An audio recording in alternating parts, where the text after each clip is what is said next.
So our next presenter is Chuck Cyphers. Chuck is a data architect. He's worked with the U.S. Department of State, AOL, Comcast, and a bunch of other places, and he's found a way to connect that to our grocery cart and your sex life.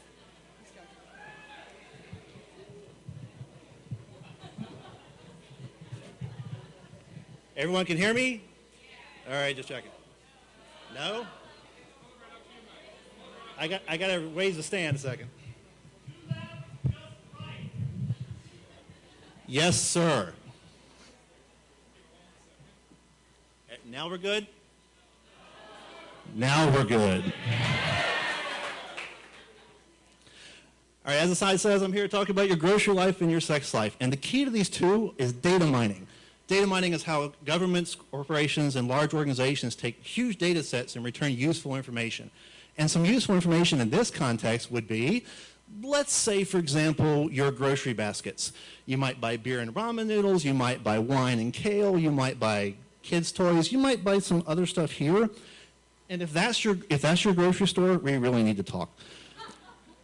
So but single grocery basket by itself doesn't really tell you very much. It's 1 point. If you remember 9th grade geometry class, 1 point doesn't tell you anything. You have to put more points with it. You can draw a line, you can draw a plane, you can draw shapes. And the more points you get, the more you start to see information. You get a constellation of data. You get some more points of data. You finally get this really huge data spread, and then you add a little bit of information, and then finally you get some actual data. This, by the way, is 18th century British porn. So then where do the grocery stores get these things? They get them right here. Right when you walk up to the grocery store, you slide in and you do this. You give them your little card. This is in the industry parlance that's known as a loyalty card. Grocery stores and every business, by the way, love this. And Americans love them too. 98% of us have at least one. 65% of us have 3 or more. If you think about frequent flyer miles and hotel programs, I bet everyone in this room has a dozen of these things. So let's take a look at one in particular. This is Safeway's privacy statement. They tell you up front, we're going to take your name, your address, your telephone number, your bank, your credit card information, and then we're going to put that with all your purchases, but we're going to be nice. We're not going to sell it to anybody or do anything bad. They then go on and give you a little bit more of a statement in which they said, we're also going to take your birth date, and then we're going to take everything you bought, when you bought it, where you bought it, exactly items you bought it. We're going to buy other lists. We're going to put it all together, and then we're going to use that to market to you. And here's an example. Foodies.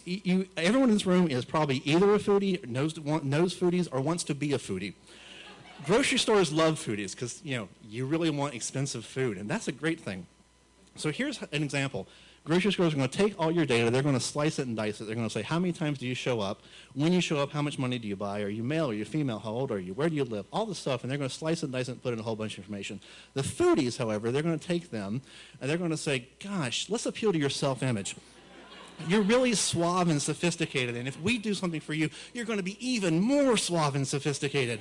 So one of the things that we're going to do for you is we're going to give you something very special. We're going to give you a recipe, and it's going to be a unique recipe that you and only you have, and because we love you, and that's the kind of good things we have. And how do we know that you and only you are going to have this recipe?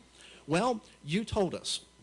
When you filled out your form, you gave us your email address. And with your email address, I can find out your Facebook friends, your LinkedIn friends, who follows you on Twitter. I can go through your life at this point, and I know everything about you, so I can make sure you and only you get that recipe.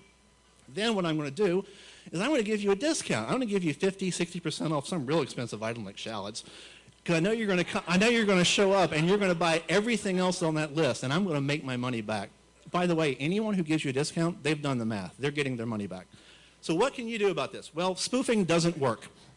If you lie to me and tell me you live in California, I know the difference because your Visa bill, it goes to where you really live, not California.